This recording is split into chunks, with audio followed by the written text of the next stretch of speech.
Bíblia Sagrada, Apocalipse, no capítulo de número 5. Apocalipse, capítulo de número 5.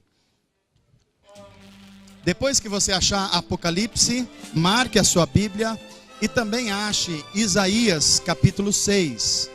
Apocalipse, capítulo 5, a primeira leitura, e depois Isaías 6.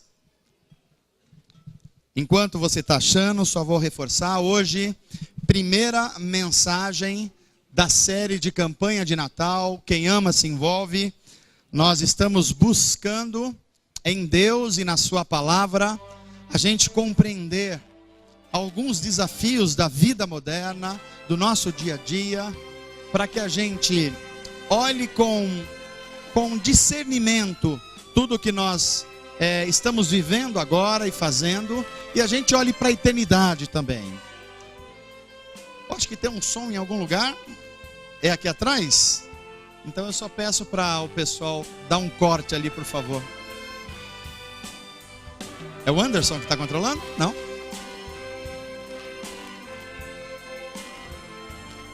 Tem alguém querendo cantar esse hino, né?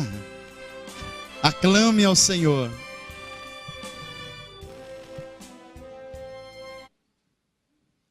Pronto, achou. Que bom. E vocês acharam também Apocalipse?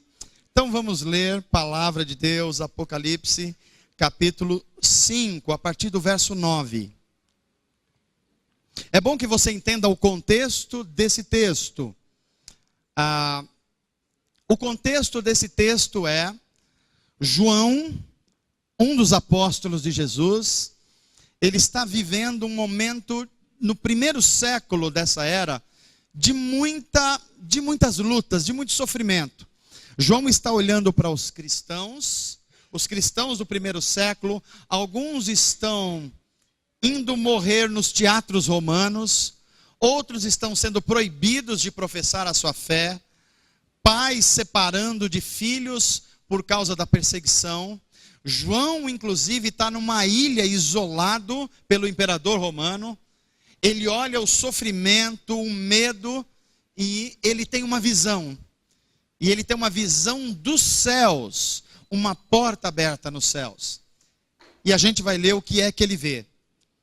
Diz assim, Apocalipse, capítulo de número 5, verso 9 em diante. E eles, ou seja, os seres angelicais, cantavam um cântico novo. E diziam: Tu és digno de receber o livro e de abrir os seus selos, pois foste morto e com teu sangue compraste para Deus gente de toda a tribo, gente de todas as línguas e idiomas, gente classificado como todo tipo de povo já conhecido no nosso mundo, e toda nação. Tu, ó Senhor, os constituíste reino, e além de reino, sacerdotes para o nosso Deus, e eles reinarão sobre a terra. Então olhei, diz João, e ouvi a voz de muitos anjos, milhares de milhares e milhões de milhões. Eles rodeavam um trono, bem como os seres viventes, os anciãos, e cantavam em alta voz: Digno é o Cordeiro que foi morto. Ele é digno de receber poder, todo o poder. Ele é digno de receber toda a riqueza, toda a sabedoria. Ele é digno de receber toda a força, honra, glória e louvor. Depois ouvi todas as criaturas existentes no céu, na terra, debaixo da terra e no mar, e tudo que neles há, que diziam: A aquele que está sentado no trono e ao Cordeiro sejam o louvor, a honra, a glória e o poder para todos sempre. Amém. Vamos orar? Pai, obrigado pela tua palavra, obrigado pelo teu Espírito que nos ilumina a tua revelação. Obrigado por cada um dos meus irmãos que aqui estão, os que estão nos ouvindo e vendo pela internet, que a tua boa mão esteja sobre eles e que teu Espírito nos dê de beber da água da vida, que é a tua palavra, e conhecer profundamente Jesus Cristo, teu Filho, nosso Redentor. Assim nós te pedimos e te agradecemos, em nome de Jesus. Amém. Quando nós conversamos com algumas pessoas, isso pode acontecer no seu dia a dia de trabalho, pode acontecer na sua família. Se você tiver colegas em empresas e você conversar com eles, ou mesmo se você estiver conversando com pessoas na própria igreja, você vai notar que nós estamos vivendo uma época que há uma certa angústia no ar. Eu não sei se você já percebeu isso. Uma certa tensão. As pessoas estão, por assim dizer, aflitas com alguma coisa. Por exemplo, nós vivemos num tempo em que há pouco trabalho para muita gente que precisa trabalhar. E se a gente fizer uma pesquisa rápida, aqui nesse culto de hoje, nessa celebração, há pessoas cujo coração está um pouco agoniado, dizendo assim: eu preciso suprir as necessidades dos meus familiares. Está chegando o final de ano e os meus filhos vão querer alguma coisa e eu preciso fazer alguma coisa. E isso gera uma certa angústia. Há outras pessoas que talvez não estejam passando por isso, mas estão com outros desafios. Por exemplo, pais que estão agoniados com os rumos que tomaram a vida dos filhos. Você se preparou para criar filhos que em algumas coisas se pareciam com você, que valorizasse o que você valoriza, que cuidasse do que você cuida, mas você está chegando à conclusão que isso não está acontecendo. Isso traz uma certa apreensão, que você fala assim: puxa, até uma época da vida, eu exercia uma certa influência e domínio, mas agora não é mais possível fazer. Isso traz uma apreensão. Se a gente olhar o mundo político do Brasil, é fácil sentir um pouco de angústia. Mas há outras pessoas que também estão agoniadas quando abrem um resultado de um exame médico e isso não é favorável.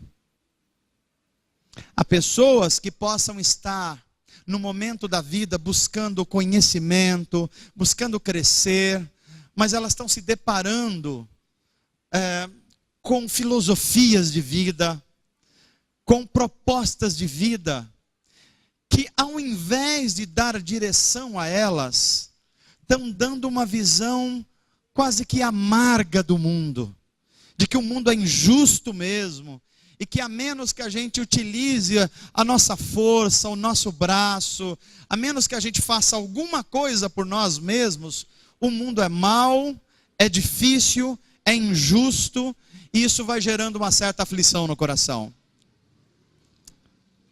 Eu queria propor para vocês hoje aquilo que a Bíblia Sagrada, que a fé cristã oferece como antídoto às aflições do coração.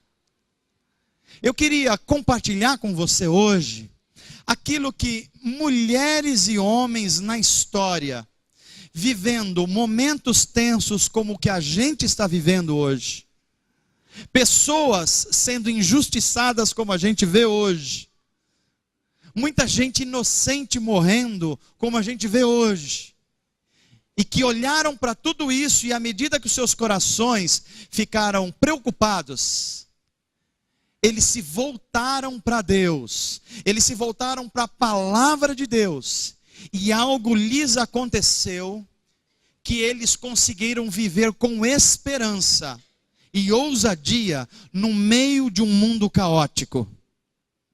E nós começamos com essa leitura do livro de Apocalipse. Apocalipse nos mostra uma situação em que João, um dos apóstolos de Jesus, Ele está no momento que a gente poderia considerar tão apreensivo quanto o nosso mundo. Se você olhasse para João, você veria que João foi isolado do mundo social. Ele foi parar numa ilha onde não tinha mais ninguém. E ele, para muitos de nós, teria aquela impressão assim: eu acho que a sociedade não me enxerga mais, nem sei se Deus está me enxergando agora. Eu, depois de uma vida longa de serviços, tentando fazer o meu melhor, eu estou no momento de aflição do meu coração. Mas justamente quando João está vivendo esse momento de tensão, o livro do Apocalipse vai nos dizer que uma porta no céu é aberta para João. No meio do caos da vida do apóstolo, Deus abre uma porta no céu. No meio da aflição do mundo cristão frente às perseguições do Império Romano, Deus se revela abrindo os céus para João. E João vê a glória de Deus no meio do caos da vida humana. João vê os céus em festa, enquanto o mundo está em caos. João vê o Cristo poderoso ressurreto no controle da história, quando no mundo que ele está vivendo parece que a história está sem controle. Quando nós lemos o livro do Apocalipse, a pergunta que é: há duas realidades acontecendo, qual é a realidade de fato? Há uma realidade na terra, onde muita gente está sendo violentada, onde muita injustiça está acontecendo, mas Deus permite a João ver a realidade dos céus. E nos céus o que está acontecendo? Há um Cristo sendo adorado pelos seres angelicais, e ele tem um rolo na mão. E quando a gente continua lendo o Apocalipse, a gente vai ver que o rolo que está na mão do Cordeiro é a história do mundo. Quando João olha para a vida dele embaixo, ele vê que nada tem controle. Mas quando ele olha para os céus, a porta que lhe foi aberta, ele vê um Deus no controle da história. Um Deus que é digno e que toda força, todo poder, toda honra está diante dele e ele vai agir na história. Nós vemos esse quadro e nós começamos a entender o que a Bíblia começa a chamar de adoração. É um dos pilares que nós escolhemos para entender melhor durante essa campanha de Natal. O que é adoração? Eu vou propor algumas coisas, algumas definições de adoração, para que você compartilhe comigo. E não são definições erradas de adoração. Mas a gente pode enxergar que adoração é mais do que isso. Por exemplo, se eu perguntasse para vocês aqui hoje o que é adoração, alguns de vocês diriam certamente: adoração, pastor, é cantar louvores ao Deus Altíssimo. E essa definição não está errada. A igreja de Jesus se reúne para adorar e cantar louvores a Deus. É o que nós estamos fazendo aqui. Parte do que nós estamos fazendo é adoração. Mas alguém diria: pastor, não, a adoração é mais do que isso. É reconhecer Deus como a fonte da existência humana. E eu vou dizer para você, você está certo. Quem adora a Deus faz isso porque reconhece que a nossa vida não pode existir, a não ser que a gente reconheça que ela tem a sua fonte em Deus. Por exemplo, você só acordou hoje porque Deus sustentou a sua vida. Amém, gente? Nós só temos aqui um nível mínimo de saúde porque há um Deus sustentando todas as coisas, inclusive os sistemas que compõem a nossa saúde. Você só tem recursos que vêm do seu trabalho, que vêm de várias coisas que você faz, porque Deus deu criatividade para você. Então tá certo. Adorar é reconhecer que Deus é a fonte de todas as coisas. Mas há outras pessoas que poderiam dizer: pastor, adorar é observar a glória de Deus nas coisas criadas. E você também está certo. Porque não tem coisa mais linda que você olhar para uma criança e ver nela a simplicidade, ver nela a não preocupação de um adulto. Você vê numa criança que ela não foi, por assim dizer, influenciada pelo mundo sem Deus. E você vê a glória de Deus. Quando a gente olha uma bela cachoeira, isso revela a glória de Deus e é um tipo de adoração. É verdade, adoração também é isso. Você poderia dizer também, pastor, adoração também é quando a gente usa as nossas habilidades, os nossos dons, as nossas aptidões para a gente servir alguém. Quando alguém serve alguém, a glória de Deus é revelada no nosso mundo. Isso é adoração. Tudo que eu falei aqui, biblicamente é justificável. É adoração. Mas eu quero propor para você agora uma compreensão de adoração mais ampliada. Adoração, conforme o todo da Bíblia Sagrada, é mais do que essas coisas que já lhes disse. Adoração, conforme Jesus Cristo e a Bíblia Sagrada, veja bem, é você aprender a ter alegria e contentamento em Deus. Eu vou repetir aqui. Adoração é você aprender a ter alegria e prazer em Deus. O que quer dizer isso?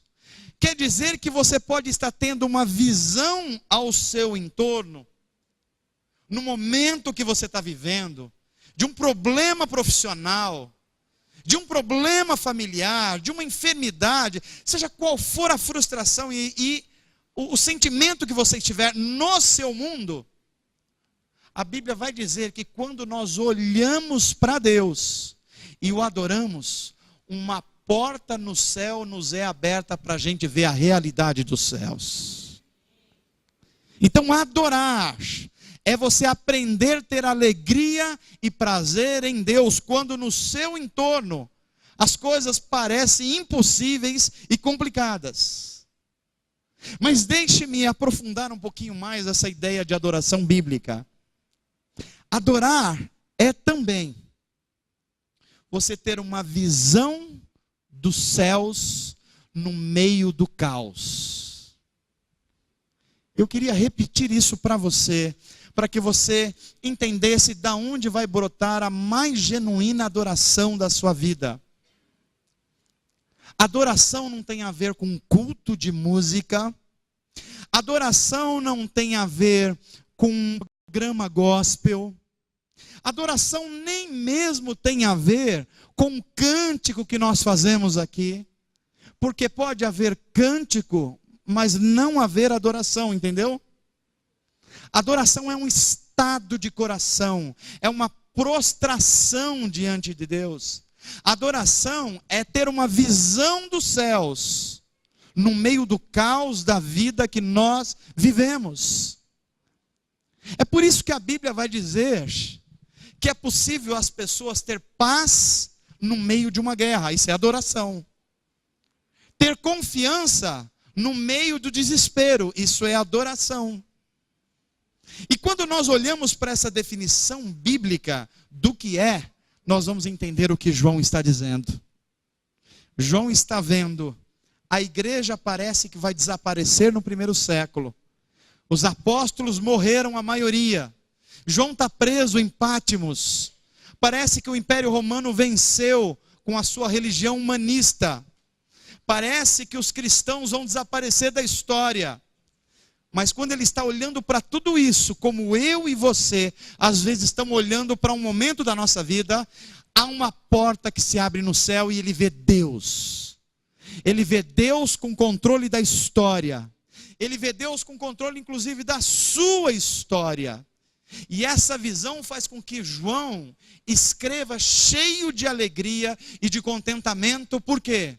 Porque na hora que você enxerga Deus, as demais coisas ficam sem nenhum valor e sem nenhum sentido.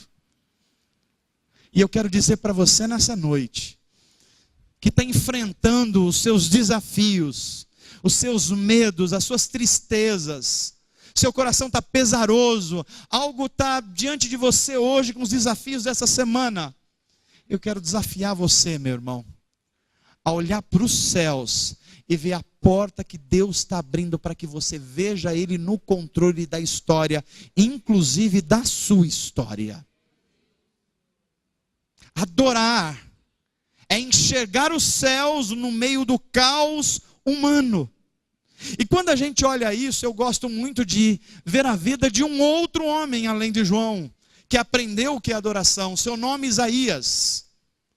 E se você tiver com a sua Bíblia aberta agora em Isaías, eu queria ler junto com você, para a gente ter uma compreensão mais ampliada do que é o que a Bíblia chama desse relacionamento íntimo com Deus.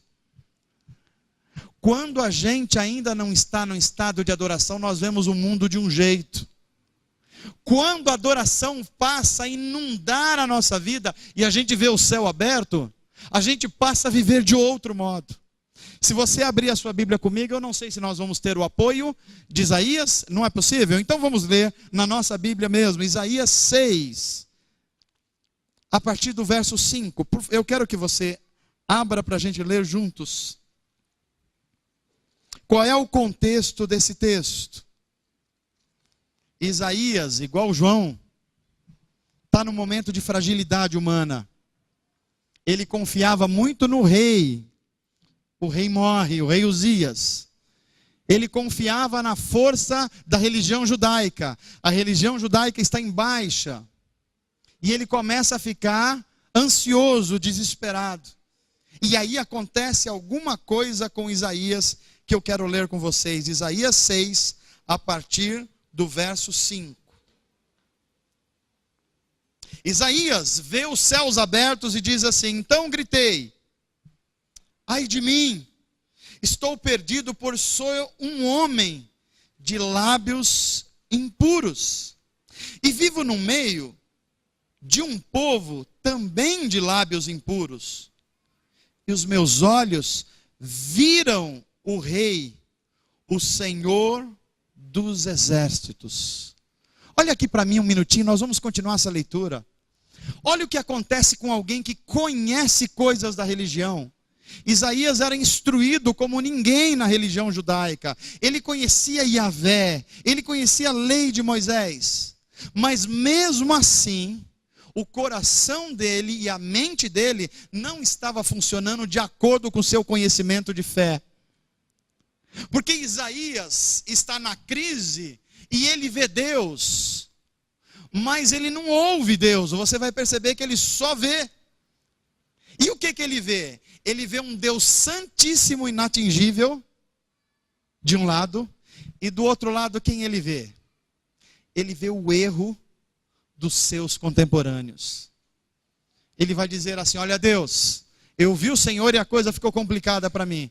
Porque eu sou uma pessoa cujo testemunho não é dos melhores. E tem o seguinte, lá na minha igreja, lá no meu povo, tem gente difícil, tem gente problemática, tem gente que fala demais, tem gente que não tem paciência, tem gente cujo casamento não vai tão bem, tem gente que tem ainda duas vidas, uma vida paralela, tem gente que está na igreja, mas às vezes está em outros lugares que não tem nada a ver com o testemunho cristão. Isaías está dizendo isso. Há uma diferença tão grande, Deus, entre nós e o Senhor, que nós estamos perdidos. Isso é uma visão antes da adoração genuína. Mas continua lendo comigo o verso. Olha que coisa linda que vai acontecer. Verso seguinte: logo um anjo, um dos serafins, voou, trazendo o que, gente? O fogo do Espírito Santo de Deus. Uma brasa viva que incendiou Isaías. Uma brasa viva e toca, ou melhor, que havia sido tirada do altar com uma tenaz tão quente que precisa de um instrumento próprio para poder tocar. Isso é tirado pelo anjo, e o que é feito? O anjo vai e toca o que, gente? Toca os lábios de Isaías. As coisas de Deus são muito curiosas, porque Deus toca o lábio de Isaías, e quem é afetado é o ouvido. Deus cura os lábios, e Isaías passa a ouvir. Veja o verso seguinte, o que está escrito aí. Então, o que aconteceu? Eu ouvi a voz do Senhor dizendo. Deixa eu dizer uma coisa para você, olha aqui para mim antes da gente continuar a ler. A vida de Isaías mostra que é possível você viver uma espiritualidade e que você enxerga as coisas que Deus faz, mas não consegue ouvir o que Deus está dizendo. Você consegue enxergar o culto bonito, você consegue enxergar um pregador interessante, você consegue enxergar um serviço ministerial que você gosta de fazer. Você pode ir a uma igreja, e se você não é cristão, e você fala, olha, é legal aquilo que eu vi, eu gostei daquela celebração. Mas por enquanto você só está vendo, e você ainda não está ouvindo. A espiritualidade em que a gente só vê, a gente como Isaías, começa a ver as coisas, mas também começa a ver muitas dificuldades. Quando Isaías olha para Deus e fala assim, olha, eu estou vendo, Senhor. Estou vendo a tua grandeza, mas eu estou vendo o meu povo que é ruim. Eu estou vendo, Senhor, mas eu estou vendo a minha família que não tem jeito. Eu estou vendo, Senhor, mas olha a situação que está a juventude. Quando a nossa espiritualidade é baseada apenas no que a gente vê, a gente fica com o coração amargurado. Mas olha o que acontece, o anjo vai, toca os lábios de Isaías, e os seus ouvidos são liberados, e ele ouve Deus. E olha que revolução, quando alguém ouve Deus, como a adoração passa a ser genuína e legítima. Continue lendo comigo, o texto diz assim, então eu ouvi a voz do Senhor dizendo, quem eu mando? Quem eu envio para um novo grupo pequeno? Quem eu envio para orar nos hospitais? Quem eu envio para fazer o curso do Casados para Sempre? Quem eu envio para começar um novo grupo de intercessão? Quem eu envio para fazer um trabalho evangelístico, missional? Quem eu envio? Quando a gente começa a ouvir Deus, a gente não procura mais as coisas difíceis. A gente é desafiado por Deus para fazer e atuar em cima das coisas difíceis.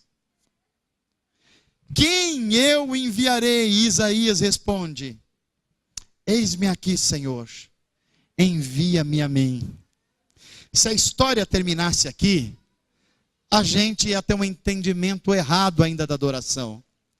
A gente ia falar assim, pastor, que legal, Deus renovou a vida do profeta, ele agora não tem uma espiritualidade mais superficial, ele não está enxergando só os erros do seu povo, agora ele ouve Deus, e agora inclusive ele diz, Senhor, pode me mandar, eu vou ser um instrumento teu, eu vou fazer o que o Senhor está mandando eu fazer. Mas olha o que está escrito no texto diante. Deus dá uma mensagem para o profeta, e vai dizer assim, você vai entender agora o que é adoração. E qual é a mensagem? A mensagem é, muito bem, Isaías, agora que você me entendeu, agora que o anjo tocou os seus lábios, liberou os seus ouvidos, agora você vai começar um trabalho, e as pessoas vão te ouvir, eu vou fazer um mover do Espírito, agora que você começou a orar pela sua família, seus filhos vão se arrepender daqui a 5 minutos, agora que você está orando pelo problema no seu trabalho, por aquelas pessoas difíceis, pode esperar que segunda-feira as coisas vão estar tudo bem, tudo certo, você descobriu, Isaías, o que é a verdadeira adoração. Será que é isso que está acontecendo? Leia comigo o verso seguinte, e você vai entender como é que Deus vai transformando a nossa vida e a nossa visão de mundo. Deus dá uma mensagem para Isaías. E que mensagem é? Está escrito nos versos seguintes. Isaías vai pregar ao seu povo e dizer: estejam sempre ouvindo, mas nunca entendam. Isaías vai falar uma mensagem que o povo não vai entender. E ele precisa olhar para os céus abertos para ver que Deus está construindo coisas que ele não está conseguindo entender. Você olha o verso seguinte, ou a sequência do verso, e diz assim: estejam sempre vendo, mas jamais percebam. Torne insensível o coração desse povo, Isaías. Torne surdo os seus ouvidos e feche os seus olhos. Que eles não vejam com os olhos, que eles não ouçam com os ouvidos e não entendam com o coração, para que não se convertam e sejam curados.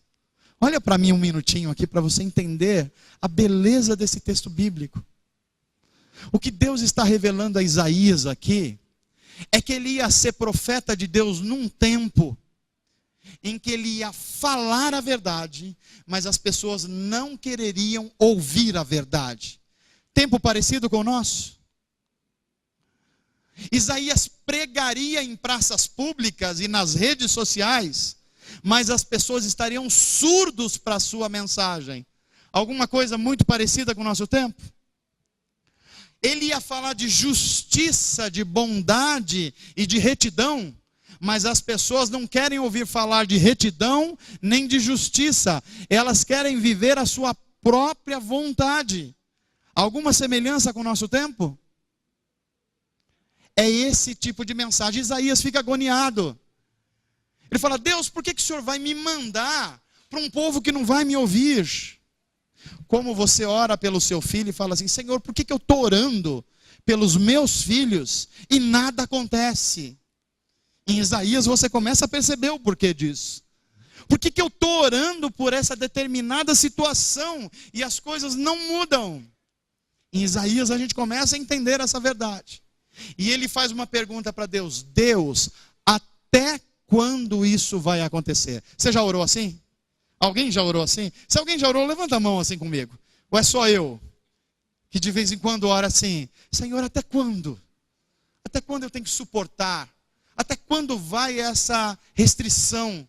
Até quando eu tenho que ter paciência? Até quando? E Deus responde. Leia comigo o restante de Isaías, do texto, e a gente vai ver até quando. E Deus diz assim para Isaías: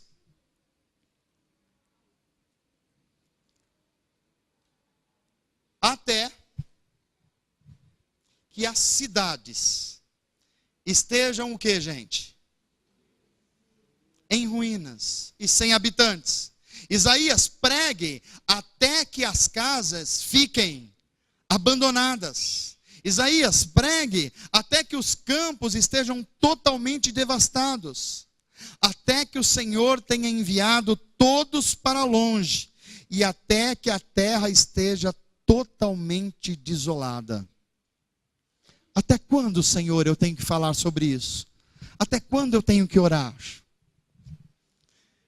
Eu lendo esse texto hoje, me deu um profundo sentimento sobre a nossa nação, sobre as nossas famílias, sobre os nossos jovens, sobre os nossos homens públicos, e sobre até a igreja de Jesus Cristo.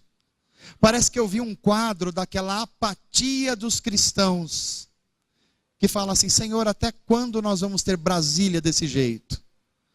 Senhor, até quando eu vou ter que suportar essa situação? E Deus olha para Isaías como olha para a gente e diz assim: até que as suas cidades chegam num momento tão crítico que eles passem a olhar para mim.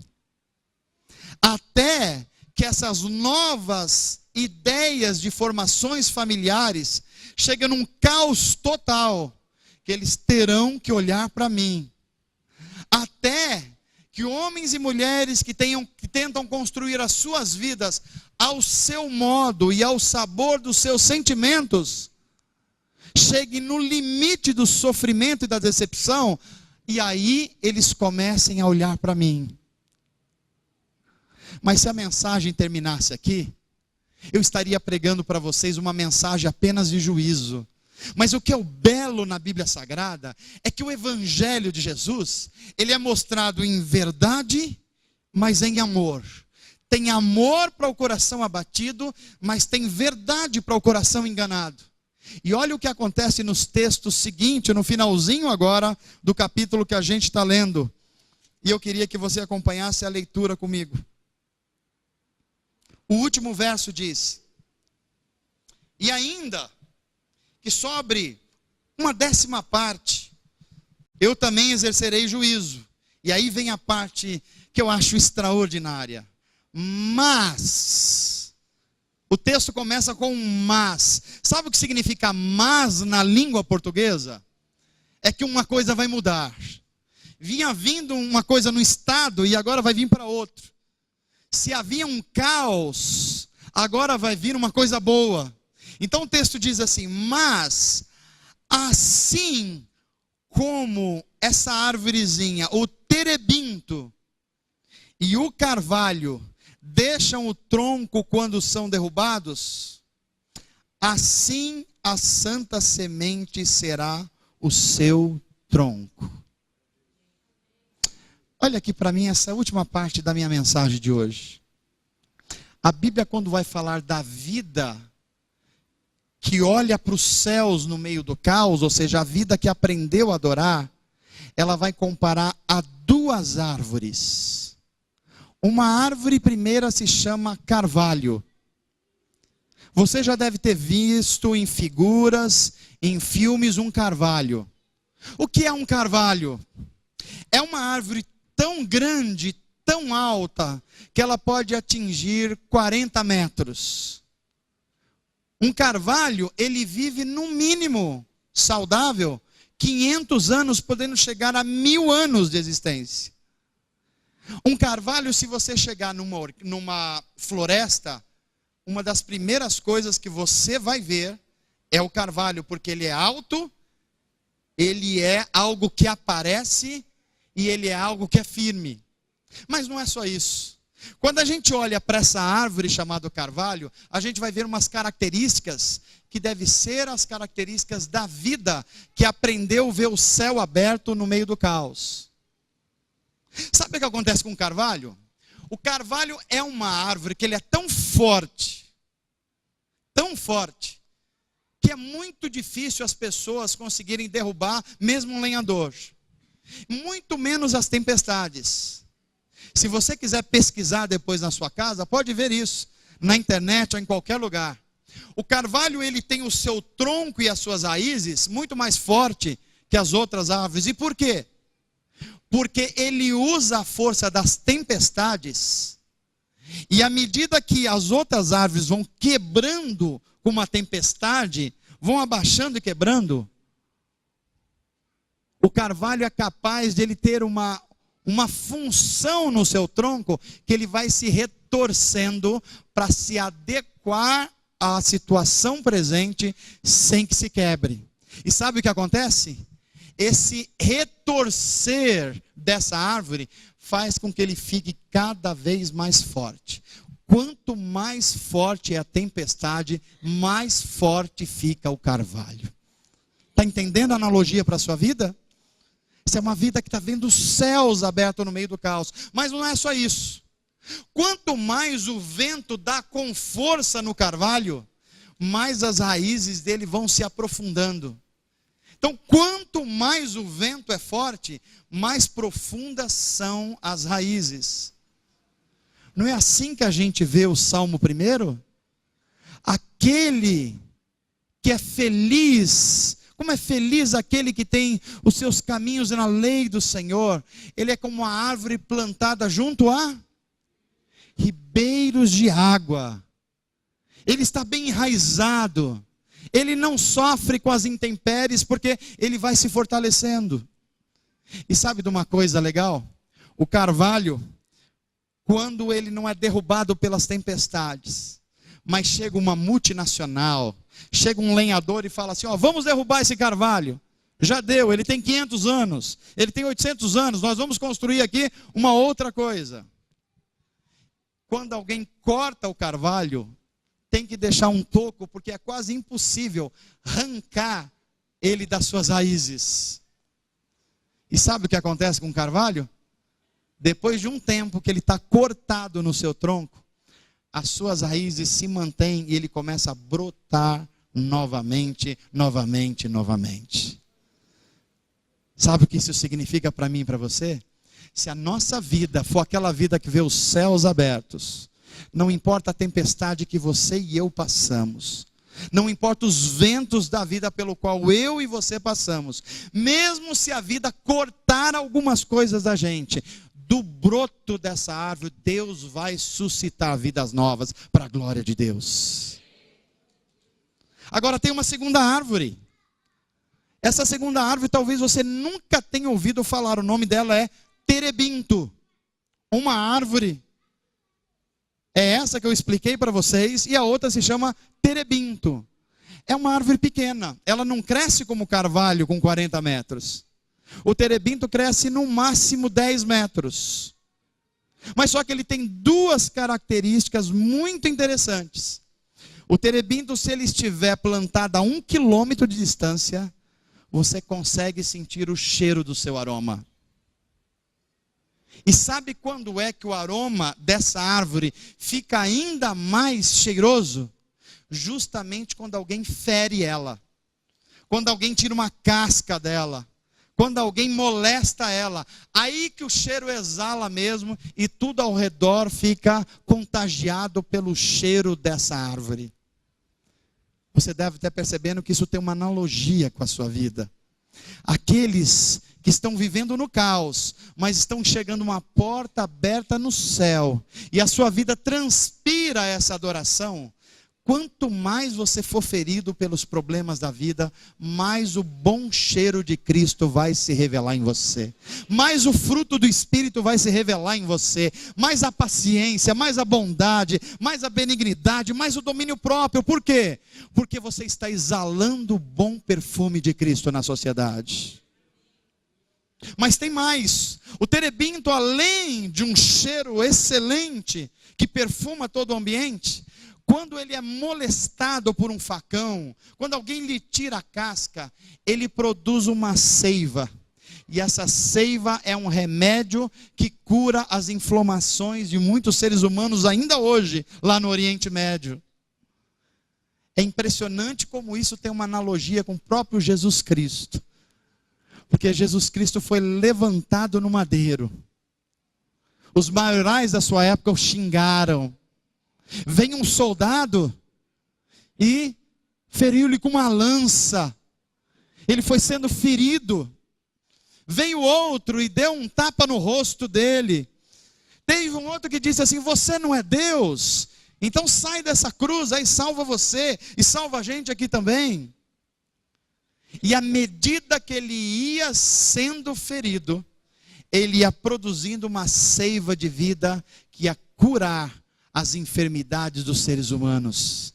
É por isso que os profetas disseram assim: pelas suas pisaduras, pelos seus ferimentos, nós todos fomos sarados para a glória de Deus. Isso é uma vida que adora. Jesus Cristo, nosso modelo de alguém que quanto mais se bate, mais ele exala bom perfume. Quanto mais se fere, mais ele produz vida que sara outras vidas necessitadas. Sabe o que é isso? É olhar o caos que a gente está vivendo, mas olhar para a porta do céu que está aberta e ver que o rolo da história, o livro da história, está nas mãos do Cristo ressurreto. E é por isso que ele diz para João assim: João, você está chorando. João, você está com medo das situações. Mas não chora não, João. Eu vou enxugar do seu olho toda lágrima. A história está nas minhas mãos. A história da sua vida está nas minhas mãos. Esse diagnóstico está nas minhas mãos. Essa dificuldade familiar está nas minhas mãos. Os seus medos sobre o futuro estão nas minhas mãos. Olha para os céus que eu estou abrindo uma porta bem grande para você olhar o que Deus está fazendo. Eu quero desafiar você a olhar para os céus hoje. a não ficar com medo do que está ao seu redor. Eu quero desafiar a você a não viver uma vida tentando resolver com a força do seu conhecimento, com a força do seu braço. Mas eu quero desafiar você a ouvir a voz de Deus e cair as escamas dos seus ouvidos. E quando Ele dizer assim: a quem eu envio? A quem eu envio para salvar aquele casamento? A quem eu envio para cuidar daquelas crianças? A quem eu envio para orar num grupo de intercessão? A quem eu envio para trazer os colegas para Cristo? Quem desses jovens eu vou enviar para que nas universidades o Evangelho seja ministrado de forma absolutamente fiel e digno? Quem eu vou enviar? Aí nós vamos ver o Espírito de Deus vindo hoje, com uma brasa bem viva, e tocando as nossas línguas, a nossa boca, e aonde a gente via problemas na família, no trabalho, na igreja, no país, agora a gente vai dizer assim: Senhor, eu sou instrumento de amor para resolver esses problemas. Envia-me a mim, eu sou aquele que o Senhor está procurando. Pode me enviar. Amém, gente? Vamos orar a respeito disso? Fecha os teus olhos e eu quero orar com você. Pai, a tua palavra foi pregada nessa noite. Talvez muitos de nós estamos às voltas com problemas como João e Isaías. Eles estavam vivendo num mundo hostil, cheio de violência, cheio de injustiça, e eles não conseguiam perceber a porta no céu que estava aberta para eles. Mas até o momento que o Senhor chamou a visão deles, abriu seus ouvidos, e eles viram a glória do Altíssimo. Eles viram Cristo vitorioso, ressurreto, no controle da história. Enquanto João e Isaías choravam, desesperados pelo pecado deles, do seu povo, pela história que estava sem rumo, eles ouviram do próprio Deus: eu estou com o livro da história nas mãos. Eu estou no controle de todas as coisas. Eu estou no controle das suas vidas. Eu estou no controle das suas famílias. Eu sou o Deus que te chamou e guardo você na sua caminhada. Pai, ajuda a gente a não ficar olhando para um mundo sem Deus, para a violência, para o desespero no mundo que nós vivemos, mas que a gente olhe para a porta que o Senhor abriu no céu. E nessa noite essa porta está aberta sobre essa igreja, Senhor. Pai, que aqueles que entraram aqui apreensivos, eles olhem essa porta que o Senhor está abrindo no céu e começam a adorar ao Cordeiro de Deus que tira o pecado do mundo. Aquele cujo poder, a honra, a glória lhe são de dignidade. Aquele, Senhor, que não está disputando poder com nenhum poder desse mundo, mas aquele que é onipotente, onisciente, onipresente, por isso é totalmente confiável. Senhor, enxuga as lágrimas do teu povo nessa noite, daqueles que estão passando por perdas, daqueles que estão lutando contra o seu próprio pecado, conhecido ou desconhecido. Senhor, aqueles que estão lutando para ser fiéis no mundo cada vez mais infiel. Senhor, passa um bálsamo no coração daqueles que, como João, estão se sentindo isolados numa ilha de suas vidas. Abre uma porta no céu para que eles enxerguem o Cristo ressurreto. Pai, aqueles que estão no meio de lutas contra vícios, aqueles que estão presos pela pornografia, aqueles que estão presos pela infidelidade, Senhor, liberta-os agora. Abre uma porta no céu para que eles te vejam. Toca nos lábios, nos nossos ouvidos, para que a gente possa ver Deus, para que a gente caia prostrados diante do Senhor, e para que a gente o adore em espírito e em verdade. No meio do caos da nossa existência, abre uma porta nos céus para cada um de nós, para que a gente possa ver o caminho, a verdade e a vida. E quando nós olharmos para Ele, que é o caminho e a verdade e a vida, Ele diga para nós: vinde a mim você que está cansado, vinde a mim você que está sobrecarregado, e eu vou trazer alívio para você. Senhor, traz alívio das nossas culpas, dos nossos pecados, assim como o Senhor aliviou ao profeta Isaías, para que a gente possa ouvir a tua voz, e em ouvindo as suas vozes, a sua voz preciosa, nós digamos: eis-nos aqui, Senhor. Pai, eu termino essa mensagem nessa noite dizendo: eis aqui a minha vida, Senhor. Usa para que a tua vontade seja realizada nessa igreja, nesse bairro, nessa localidade. Mas eu creio que nós podemos fazer mais do que isso. Eu queria poder dizer com cada um dos meus irmãos: Senhor, eis aqui esta comunidade de fé, eis aqui esses jovens, eis aqui estas professoras, eis aqui esses pastores, eis aqui essas crianças, Senhor, eis aqui essa orquestra, eis aqui o Instituto Atos, eis aqui os intercessores, Senhor, eis aqui os que evangelizam, eis aqui, Senhor, o teu povo, que o Senhor envie conforme a tua vontade, porque nós passamos a ouvir a tua voz, e no meio do caos da nossa existência, do nosso mundo, da nossa época, nós não vamos olhar para o tamanho da corrupção, para o tamanho da violência das nossas cidades, para o terrível legado das drogas no nosso país, pela perdição dos nossos jovens. Nós não vamos olhar para isso, porque é isso que está acontecendo no mundo, mas nós vamos olhar para a porta que o Senhor está nos abrindo para ver os céus, para ter uma visão do Cordeiro de Deus, do Cristo ressurreto, do Cristo vencedor, daquele que tem o controle da história, cujo livro está nas mãos dele, e ele vai abrir o primeiro, o segundo, o terceiro, até o sétimo, e quando ele abrir o sétimo dos selos, tudo aquilo que para nós é desconhecido passará a ser conhecido. Tudo que é tristeza, que é dor, que é enfermidade, terá passado, porque antigas coisas já passaram, e eis que novo céu e nova terra já se fez uma realidade para nós. Ensina a gente a olhar a eternidade assim, em nome de Jesus, para a tua glória, amém. Que Deus te abençoe, em nome de Jesus, que o Espírito de Deus continue a falar ao seu coração. Quero convidar a